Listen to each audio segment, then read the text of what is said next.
Eu posso projetar aqui deixa eu ver se eu consigo aqui, só para, deixa eu ver se aparece aqui, só para guiar um pouco também a minha fala, conduzir, porque vocês conseguem ver aí?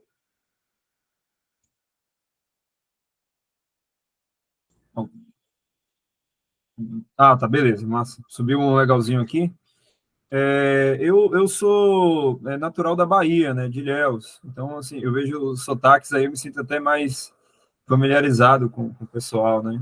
Eu, durante esse um ano aí, inclusive saudar o meu colega Luiz aqui, que foi um companheiro aí durante esse um ano aí, né, o mais, ainda a gente se fala constantemente de discussões, né? E o Luiz é um agente duplo aí, pessoal. Ele é pedagogo também, tá? Falar que ele vai começar na próxima, mas ele é pedagogo. E a gente era engraçado, porque às vezes nessa perspectiva de implementação da BNCC, a gente fala que eles flexibilizaram tanto que a gente consegue ali, às vezes, até levar um novo descritor para o pedagogo, né? Para poder conseguir dar aula da gente tranquilo, atender as exigências do Estado, mas a gente vai, manda lá e faz outra coisa, né? No, em sala de aula. Essa pesquisa, na verdade, esse texto de hoje, ele é algo bem preliminar em relação à minha pesquisa da construção da dissertação, já que a gente está no início particularmente estou no início agora da escrita dela, né? E ela faz parte, ela vai constar como necessariamente o primeiro capítulo da minha dissertação, que tem um objetivo até um tanto quanto inusitado, né? O título da dissertação que eu propus seria Os Fins Justificam os Memes, o ensino de filosofia e a produção de memes enquanto estratégia didática metodológica, né? Frente à nova BNCC. Basicamente, eu vou trabalhar com memes, né? O pano de fundo vai ser filosofia do humor, mas eu tentei instituir aí, né? E eu não consegui ainda elaborar muito bem isso, um movimento dialético no qual a gente primeiro tem que situar um pouco, né, qual que é o lugar da filosofia nesse contexto, né? Qual que tem sido, né? Nesse contexto de nova BNCC, que é exigido, né, a realização de projetos, é exigido o protagonismo do aluno, né, é exigido aí o desenvolvimento dessas habilidades e competências, né? Justamente para atender aí essas exigências, né, do capital neoliberal, principalmente, né? Então, é, eu começo, né, dentro desse movimento falando um pouco, né, sobre o lugar da filosofia, para depois a gente partir para um segundo momento para a elaboração propriamente do campo da implementação do projeto para a geração do produto final, né, que seria essa oficina, a produção de memes, e talvez aí até a possibilidade de uma publicação nesse sentido dos próprios alunos. Bom, então, eu começo aqui, né, sobre o lugar do ensino de filosofia no contexto da nova BNCC, algo bastante, assim, fruto de uma inquietação e dessa movimentação, desse frisson que vem ocorrendo, né, inclusive agora nessa chamada contra-reforma aí da implementação do BNCC, né, que a gente não sabe ainda necessariamente. Eu acho que eu vou até correr para terminar logo esse primeiro capítulo, para não ter que alterar depois, atualizar lá mais na frente, né? Porque a gente não sabe o resultado ainda. Mas, enfim. Aqui, né, a princípio, eu trago uma fala do Serletti, né, no sentido de como pensar o ensino de filosofia, tá? Esse texto do Serletti é um texto que nós debatemos aí durante as aulas do mestrado, na disciplina do professor Daniel, lá da Unespar, e ele trouxe importantes reflexões no sentido também de realocar, né, a tentativa de reposicionamento, digamos assim, da filosofia, uma vez que nós experimentamos esse gosto de ter a filosofia, né, como uma disciplina obrigatória. E foi um momento muito importante, muito rico. Eu me recordo ainda no período de graduação que nós participamos do PIBID, né? Então, assim, no PIBID era legal essa experiência de nós estarmos em sala de aula, num contexto pós-reformulação, pós-implementação do currículo, pós-discussões sobre as metodologias de ensino, de filosofia, de pesquisa em filosofia, né, se seria algo muito mais voltado para uma perspectiva mais histórica, para uma perspectiva mais temática, né, para uma perspectiva mais conceitual, ou dentro daquele movimento, né, do próprio Silvio Gallo, né, que é aquela a ideia da acessibilização, né, do próprio método, e era bacana, porque a gente tinha uma diversidade de propostas, a gente tinha, né, ainda um espaço que estava se firmando, os professores de filosofia ainda eram vistos um pouco quanto, né, figuras, às vezes até mesmo impertinentes dentro do ambiente escolar, né, mas a gente tinha um espaço ali que era nosso, digamos assim, né, um espaço reservado, e as nossas discussões eram sobre como nós poderíamos fazer. E nesse contexto político que né, espero que ele se encerre aí, nós vimos esse espaço ser ameaçado, né, digamos assim. Esse espaço ser tolhido, com a redução de carga horária, que antes era, aqui no Espírito Santo, era de 3 aulas, né, no ensino médio, era uma aula na primeira série, uma aula na segunda e na terceira. Depois, esse espaço ele foi reduzido, né, para 2 aulas na primeira série, e para favorecer ainda esse ambiente caótico, retiraram da primeira série as disciplinas de História e de Geografia. Retiraram da primeira série a disciplina de História, né? Deixaram só Sociologia e Filosofia. Então, assim, isso eu falo aqui num sentido mais restrito do currículo. Eu até trago aqui algumas citações próprias do currículo daqui, porque só para poder ilustrar um pouco né, a minha realidade diante, né, da realidade de vocês. Então, assim, a minha proposta hoje era trazer essa discussão, até mesmo com uma tentativa de colher também, né, como é que estão as perspectivas, né, colher como estão, né, sendo elaboradas. Eu percebo que a sensação é uma sensação comum, né, a nossa, né, tanto do Yuri quanto da Gabi, das comunicações anteriores, essa sensação de resistência, né, diante de uma educação que propõe essas medidas administrativas, né, com vocabulário altamente, né, voltado para um ambiente corporativista, organizacional. Então, a gente se vê, às vezes, dentro de quase que de uma estrutura empresarial na escola, né, e tendo que forçar também os alunos né, inevitavelmente, a, a, a se adequar a isso, né. E aí eu trouxe essa ideia né, como pensar o ensino de filosofia. O Serlet fala que, né, traz essa reflexão no ensino de filosofia como problema filosófico, já pensando, né, de antemão qual seria, né, o tipo de filosofia a ser ensinada, seria aquela discussão de ensinar a filosofia ou filosofar, né? E aí ele ressalta e traz uma perspectiva que eu acho que é interessante para essa discussão da filosofia no novo ensino médio, que é essa ideia de pensar a filosofia num contexto educativo de espaço formal, né, já que a filosofia ela pode ser, né, segundo até o próprio Serlet, ser realizada, né, aos moldes, né, os moldes gregos antigos, como né, aquela filosofia peripatética, uma filosofia dialogada, como era o próprio Sócrates, e o Serlet cita o Sócrates também nessa obra dele, e é interessante, né, porque o Sócrates ele me parece sempre como essa personificação da filosofia dentro dos ambientes ou dentro das propostas, né, educacionais, né, como a personificação da filosofia que afronta, que traz ironia, né, que traz ali a própria maiêutica, né, e a gente às vezes tenta implementar isso no ambiente escolar, e com essa reforma a gente acabou perdendo também esse espaço, porque delimitaram, ao mesmo tempo que eles abriram muito as possibilidades, eles, por outro lado, também tiraram, né, nosso campo de atuação em relação ao tempo. É muito difícil você ter 2 aulas, né, nesse caso de 50 minutos, né, e os alunos têm percebido isso, porque têm cobrado a direção da escola, né, por que não tem filosofia lá no terceiro, já que eles vão prestar agora o Enem, e não tem, sendo que no Enem ainda continua cobrando, enfim, essas reflexões, especulações, elas estão emergindo. Avançando aqui, né? Então, o que diz a Base Nacional Comum Curricular, né? Que o ensino médio, com a incorporação de filosofia e da sociologia à área de ciências humanas e sociais aplicadas, propõe um aprofundamento, né? E a ampliação da base conceitual e dos modos de construção da argumentação e sistematização do raciocínio, né? Operacionalizados com base em procedimentos analíticos interpretativos. E aí a BNCC traz uma série de recomendações sobre aquilo que deva ser, né, digamos assim, suscitado para os alunos dentro desse contexto das disciplinas.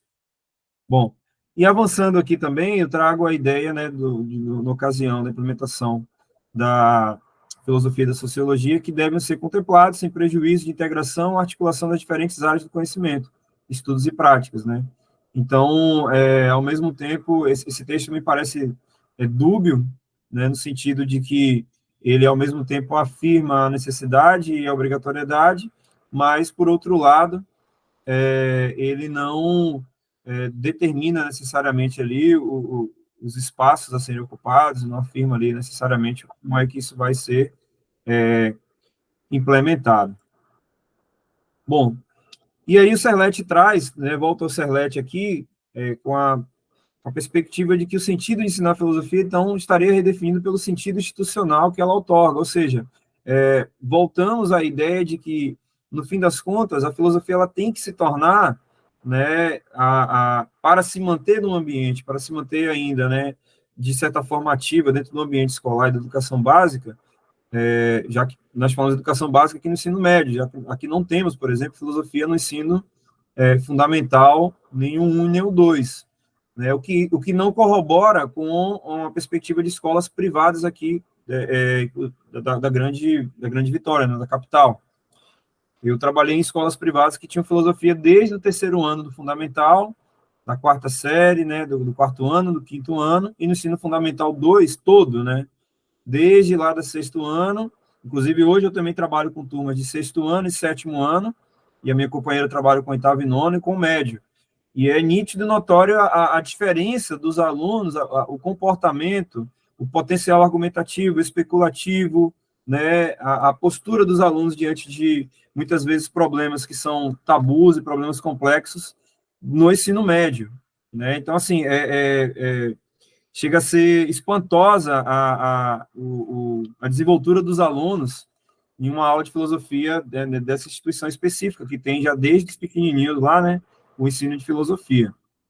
E, na contramão disso aí, nós temos as prefeituras aqui não tem filosofia, e no Estado também foi reduzido esse currículo. Né? Então, essa visão dupla, né, de uma estrutura curricular que você tem ali, né, por ocasiões ali de uma preparação também, pela intenção, né, da escola em muitas vezes preparar os alunos para as áreas de ciências humanas, ou uma visão muito mais humanista, dessa perspectiva do ensino de filosofia já desde cedo, né, com material, com aulas, né, orientadas, com espaço, inclusive até com a valorização do professor, né, coisa que muitas vezes não ocorre dentro da educação pública. Né? Haja vista, por exemplo, o último concurso aqui teve 3 vagas para filosofia, enquanto outras 3 vagas para o estado inteiro, enquanto outras disciplinas, né, tiveram lá, não por conta necessariamente da carga horária, mas outras disciplinas tiveram 50, 80, e aí quando chama 3 vezes o número, né, de candidatos. A filosofia chamou até o quinto, né, dessas 3 vagas aí. Inclusive, minha companheira foi até aprovada em primeiro lugar e tive de muito orgulho, foi a única mulher, né, a ser aprovada no estado. E então toda essa reflexão sobre o espaço do ensino de filosofia, sobre, né, o ensinar do professor também, né, o que espaço ocupa, né, esse professor dentro da prática, né, e essa discussão do Yuri aí sobre o professor, né, como aquele que poderia ser o filósofo, né, aquele que poderia suscitar também, né, a reflexão de uma forma muito mais elaborada, provocativa, né? E dentro desse espaço agora de implementação da BNCC, enfim, é o que não ocorre, no fim das contas, né? A filosofia me parece que ela entra como um apoio, né? Um apoio instrumental, né? Eu trago até alguns pontos aqui que o próprio currículo daqui traz, é um apoio instrumental, né, a outras disciplinas. E não corrobora necessariamente aí com essa ideia geral ou com o potencial que a filosofia tem de suscitar realmente ali o pensamento crítico, suscitar reflexão, ou até mesmo, né, algo que eu sempre menciono para os meninos, para os meus alunos, que é essa ideia da consciência de classe, né, porque é difícil conseguir fazer com que eles compreendam, né, o que, que seria essa ideia da consciência de classe, dessa percepção de que eles são filhos de trabalhadores, né, dessa percepção de que eles, diferentemente, por exemplo, dos alunos da escola privada, hoje estão em desvantagem, né, porque com a reformulação do ensino médio da BNCC e em relação ao Enem, eu já falei para eles que eles vão ter uma lacuna agora, porque já foi divulgado pelo MEC que os 2 próximos Enem serão adaptados para o currículo antigo, ou seja, esse pessoal que entrou agora no currículo novo, eles vão se deparar com um Enem com o qual eles não foram preparados, né? E o que há de se espantar nisso tudo ainda é que as escolas privadas aqui mantiveram toda a estrutura que era uma estrutura, né, desse ensino regular de filosofia, né, com aquela ementa dividida ali os conteúdos na primeira, na segunda e na terceira série, e ainda mais, eles dobraram a carga horária, transformando, né, em itinerários. Ou seja, basicamente eu tenho aí na escola privada 2 aulas semanais em cada série da disciplina de filosofia. E sociologia também da mesma forma, história também da mesma forma e geografia. Além, obviamente, de um espaço que tem na terceira série, que é do itinerário de ciências humanas, itinerário de humanidades. Ou seja, muito pelo contrário, as escolas privadas elas não recuaram nesse sentido de preparação, parece que potencializaram, né? Aí fica aquela pergunta, né? Mas, pô, enquanto o Estado que é o promotor dessas políticas educacionais, eles recuaram nesse sentido de produção, né, de uma preparação dos alunos para o processo seletivo, que é o maior processo seletivo que nós temos, da educação básica, né, recuaram, né, enquanto as escolas privadas elas avançaram, né, nesse sentido de preparação. E principalmente com essa polêmica que teve dos itinerários, das eletivas, né? Essas eletivas elas não tinham necessariamente ali um ponto fixo, ficaram soltas dentro dessa proposta de adaptação curricular ao território, né? E aí a gente se depara aí, o Luiz sabe muito bem, até melhor que eu também atuo na educação de jovens e adultos, com essa ideia de território, de trabalho, né, que se estende aí desde o currículo, né, que é também algo exigido também dentro da EJA, né, Educação de Jovens e Adultos. E essa preparação, e o trabalho entra como essa prerrogativa, não de uma categoria ontológica, digamos assim, mas ele entra na preparação, como uma meta mesmo. É como se nas escolas públicas aqui nós estivéssemos formando a mão de obra que vai, né, não atribuindo demérito ao trabalho, mas aqueles profissionais que vão trabalhar no comércio, né, os profissionais que vão trabalhar diretamente ali no máximo, né, no ápice ali em áreas técnicas aqui da indústria local, e para os filhos, né, das pessoas da escola privada, ou seja, para os filhos dos ricos, né, a gente estivesse preparando ele para uma formação intelectual, uma formação de preparação aí para essa educação autônoma, emancipatória, né? Porque ele vai poder escolher ali o curso que ele vai, né, enfim, desejar fazer de acordo com o seu plano e até mesmo o seu projeto de vida. Porque o projeto de vida na escola pública, né, o ensino, ele acaba sendo muito mais um direcionador ou muitas vezes, né, um momento de amparo, porque eu percebo que as aulas de projeto de vida ela funciona como um amparo socioemocional, né, sobretudo dentro de um contexto de violência na educação, como nós experimentamos. Inclusive, aqui no Espírito Santo, nós tivemos alguns casos, diversos casos de violência na escola, a gente ainda teve que lidar ainda com essa prerrogativa dentro do espaço escolar, né? Saímos de uma pandemia para a entrada em um momento extremamente hostil, né? Então, tudo isso dentro dessa movimentação aí, acaba que a gente ainda tem que pensar ainda, né, em práticas, pensar no currículo, pensar em possibilidades de inserção na filosofia, em adaptação da filosofia, porque a gente acaba também sendo pressionado por esse ambiente, né, corporativista, na exigência mercadológica, dessa chamada também educação 4.0, né, as coisas que assustam, né, quando a gente ouve, porque não tem uma referência direta a um processo de ensino-aprendizagem, né, significativo, eu diria, né? Enfim. Bom, deixa eu ir avançando aqui, que senão não... Esse aqui é uma descrição, né, das exigências do currículo básico aqui do Estado. Aí vem proporcionar aos educandos uma atitude filosófica que dialogue, problematize e confronte os processos de significação geral.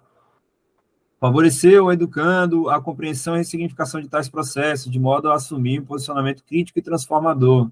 Contribuir para que os educandos sejam produtores, autores e construtores de novas significações, e não simples reprodutores de um processo já constituído. Problematizar, por meio do diálogo, os processos de significação produzidos pelo senso comum, pelas artes, letras, filosofias e ciências, visando o aprimoramento de sua articulação conceitual para uma mais consistente intervenção cultural e histórica. Essa aqui é basicamente o objetivo que eles nos, digamos assim, nos estimulam a desenvolver dentro dessas aulas de 50 minutos aí, né, com esse cerceamento do tempo e essa redução aí, nessa castração, basicamente, aí de uma proposta curricular que antes era minimamente satisfatória, né, visando aí, inclusive, a preparação do aluno para um processo seletivo como o Enem, né, que eu acho que também essa é um sentido também de preparação do aluno, né, principalmente na tentativa aí de uma educação transformadora, né, de colocar esses nossos alunos, né, que são alunos negros, alunos, né, periféricos, dentro das instituições públicas de ensino, né? Porque eu acho que, no fim das contas, a perseguição desse governo ela foi de modo bem abrangente, né? Foi tanto quanto no ensino superior, quanto no ensino básico, né? E a gente não sabe ainda, né, que frutos nós vamos colher nessa próxima década. Inclusive, falava até com o diretor das minhas instituições, que a gente não pegou ainda o pessoal que está saindo do Fundamental ainda 2, e que passou todo esse período de formação, né, sendo, né, abarrotados por esse ódio, abarrotados por perseguição, também por essa, né, instruídos a nos perseguir em sala de aula, né, principalmente os professores da área de humana, como doutrinadores, né, então a gente ouviu muito isso durante esse período aí, que era doutrinação ideológica, né, coisas que, enfim, não fazem nem muito sentido, né, para esse tempo de aula de 50 minutos, né, nós que lutamos aí para que o aluno ele consiga ter acesso ao material didático bom, ele consiga ter um tempo de qualidade de estudo, ele consiga, né, além disso, também brigar aí contra essas tecnologias, o smartphone em sala de aula, né, e a gente teria tempo desses 50 minutos aí para doutrinar o aluno, né, é algo extremamente absurdo. E aí eu trago aqui uma citação do David Harvey, né, do Neoliberalismo e sua história, que o neoliberalismo é, em primeiro lugar, uma teoria das práticas políticas e econômicas que propõe o bem-estar humano, pode ser melhor promovido liberando-se as liberdades e capacidades empreendedoras individuais no âmbito de uma estrutura institucional caracterizada por sólidos direitos e a propriedade privada, livre mercado e livre comércio. O papel do Estado é criar e preservar uma estrutura institucional própria a essas práticas, né? Enfim, então, obedecendo aí, obviamente, essa estrutura não liberal, o Estado aqui também ele tem algumas, citando aqui, aproveitando a fala da Gabi e do Yuri, esse sistema de monitoramento. O Estado aqui ele tem um sistema de monitoramento que chama SMAR, que é uma parceria da Unibanco com o Estado. Ele funciona como um centro de monitoramento de avaliações e resultados. E nós estamos em ano de SAEB aí, então não se pressione aí, né? Eu acho que, se não me engano, o Estado do Paraná agora assumiu a dianteira, né, como o melhor ensino médio do Brasil, tirou o Espírito Santo do protagonismo, e agora, provavelmente, aí nenhum governo vai se contentar com isso. Acho que a tentativa é, de novo, de superar aí, né? Ter um bom resultado nesse SAEB. Aí, vocês me perguntem a que custo, eu diria para vocês, né? Até em off aí, que seria mais tranquilo, porque esse SMAI é um sistema de monitoramento que ele é para monitorar resultados, mas ele é muito mais também para poder cobrar dos professores a manutenção dos resultados, né? E aí entra nessa apropriação desse sistema neoliberal aí, né, essa parceria, né, privada, Estado, né, do público-privado, para também, né, reforçar essa estrutura de currículo que foi forjada lá, né, basicamente ali foi implementada em 2018, né, na lacuna ali do golpista, né. Então, eu acredito que essa articulação acho que foi uma das mais bem sucedidas, né. Bom, Deixa eu só passar aqui, que eu estou já caminhando para o final. Bom, e aí o Serlet traz também, né, dentro dessas reflexões todas, né, que em qualquer situação de ensino de filosofia, o que emerge sempre, quer se queira ou não, é tornar evidente o contato que com ela mantém quem assume a função de ensinar, que somos nós, né, os educadores, né, de pensar essa estrutura do currículo, pensar na defesa, né, da sua própria disciplina, ou no princípio de humanização ao qual ela também se propõe, e ainda, além de tudo, garantir, muitas vezes também, né, que o aluno ele tem esse despertar para essa emancipação, né, despertar para essa autonomia, né, e muitas vezes, eu vou até fechar aqui logo, deixa eu voltar aqui, e esse despertar também, né, para fugir dessa imposição que muitas vezes é a imposição de produção de mão de obra, né, muitas vezes uma mão de obra braçal,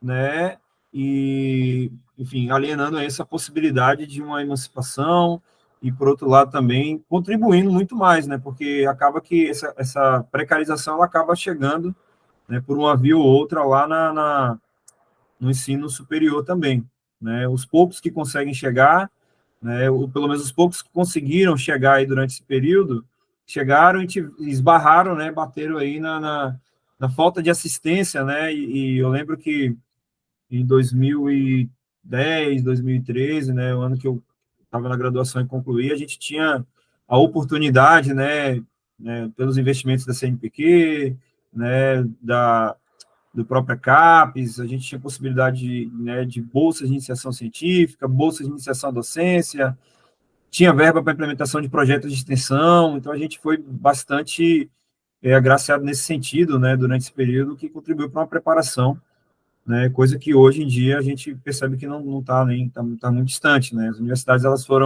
houve um sistema de precarização mesmo desse processo. Bom, eu não sei se ficou um tanto quanto confuso, aleatório, mas eu encerro por aqui, né, a minha fala nesse sentido.